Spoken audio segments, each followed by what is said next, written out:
मंदी के दौर का सामना करने वाली भारतीय अर्थव्यवस्था के लिए आखिर अच्छी खबर आ गई। दिसंबर तिमाही में भारत के जीडीपी में 0.4% की बढ़त हुई है, यानी भारतीय अर्थव्यवस्था मंदी के दौर से बाहर निकल गई है। सांख्यिकी और कार्यक्रम क्रियान्वयन मंत्रालय के मुताबिक अक्टूबर से दिसंबर की तीसरी तिमाही की कुल जीडीपी 36.22 लाख करोड़ रुपए की रही। साल 2019-20 की तीसरी तिमाही में यह 36.08 लाख करोड़ रुपए की थी।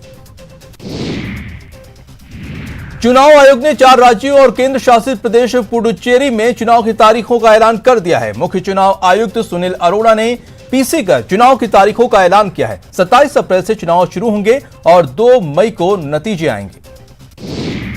पश्चिम बंगाल विधानसभा चुनाव के लिए तारीखों का ऐलान हो गया है। राज्य में 8 चरणों में वोट डाले जाएंगे और 2 मई को नतीजे आएंगे। चुनाव आयोग के मुताबिक पश्चिम बंगाल में 1,01,916 मतदान केंद्र बनाए जाएंगे। असम में 3 चरण में विधानसभा चुनाव होंगे। पहले चरण में 47 सीटों पर 27 मार्च को वोटिंग होगी। दूसरे चरण की 49 पर 1 अप्रैल को वोटिंग होगा। तीसरे चरण की 40 सीटों पर 6 अप्रैल को वोटिंग होगी। 2 मई को नतीजे घोषित किए जाएंगे। केरल, तमिलनाडु और पुडुचेरी में 1-1 चरणों में चुनाव होंगे। तीनों प्रदेशों में 6 अप्रैल को वोटिंग होगी, वहीं 2 मई को परिणाम आएंगे।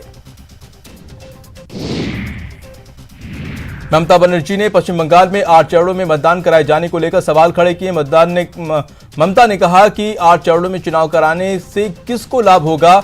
उन्होंने चुनाव आयोग की मंशा पर भी सवाल खड़े किए हैं। पश्चिम बंगाल में कोयला घोटाले की आंच अब व्यापारियों, अफसरों और तृणमूल नेताओं तक पहुंच गई है। सीबीआई और ईडी ने आज तृणमूल के करीबी बिजनेसमैन के ठिकानों पर छापे मारे। पीएम मोदी ने तमिलनाडु के एमजीआर मेडिकल यूनिवर्सिटी के 33वें दीक्षांत समारोह को संबोधित करते हुए कहा कि कोरोना संकट दुनिया के लिए एक झटके की तरह आया, लेकिन इस संकट के समय में भारत ने दुनिया के लिए काम किया। कोरोना से लड़ने के लिए 60 से अधिक देशों की वैक्सीन से मदद देने पर विश्व स्वास्थ्य संगठन ने पीएम मोदी की जमकर तारीफ की। दूसरे देशों को भी भारत से सीख लेने की नसीहत दी। रक्षा मंत्री राजनाथ सिंह ने बालाकोट एयर स्ट्राइक के 2 साल पूरे होने पर एयरफोर्स के साहस और शौर्य को सलाम किया है।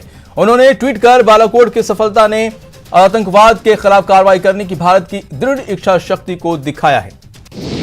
महिला अपराधों पर सीएम अशोक गहलोत गंभीर है। उन्होंने ट्वीट किया है कि उनकी सरकार महिलाओं, बालिकाओं और समाज के कमजोर वर्गों के खिलाफ होने वाले अपराधों के मामलों में पुलिस पूरी तत्परता और संवेदनशीलता से कार्रवाई करने के लिए प्रतिबद्ध है। रॉबर्ट वाड्रा ने संकेत दिए हैं कि वो जल्द ही राजनीति में आने को लेकर उत्सुक हैं। इसके लिए वो नियमित रूप से मुद्दे उठा रहे हैं। उन्होंने कहा कि वो अपने ऊपर लगे सभी आरोपों से मुक्ति का इंतजार कर रहे हैं। रॉबर्ट वाड्रा के राजनीति में आने वाले बयान पर बीजेपी प्रदेश अध्यक्ष सतीश पूनिया ने हमला बोला है। पूनिया ने कहा कि भोले भाले किसानों की जमीन को खुर्द-बुर्द करने वाला व्यक्ति अगर राजनीति में आएंगे तो देश के लिए गंभीर मामला है।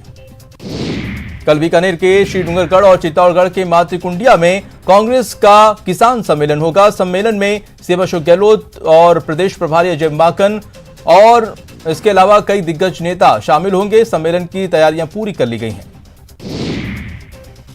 उदयपुर में प्रभारी मंत्री प्रताप सिंह खाचेवास के नेतृत्व में कांग्रेस की ओर से प्रदर्शन किया गया। बढ़ती महंगाई के विरोध में केंद्र के खिलाफ नारेबाजी करते हुए कार्यकर्ताओं ने आक्रोश जताया। दौसा में पुलिस और किसानों में झड़प हुई। पुलिस ने किसानों पर किया लाठीचार्ज, जिसमें कई लोग घायल हो गए। दरअसल महिलाएं एक्सप्रेस वे का विरोध कर रही थीं। इस दौरान झड़प हुई। राजस्थान हाईकोर्ट बार एसोसिएशन के चुनाव को वोटिंग खत्म हो गई है। कुल 78.01% मतदान हुआ है। कल सुबह 10 बजे मतगणना शुरू होगी।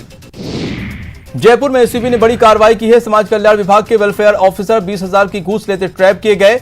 वेलफेयर ऑफिसर ने क्रिच की रिपोर्ट सही करने पर रिश्वत मांगी थी।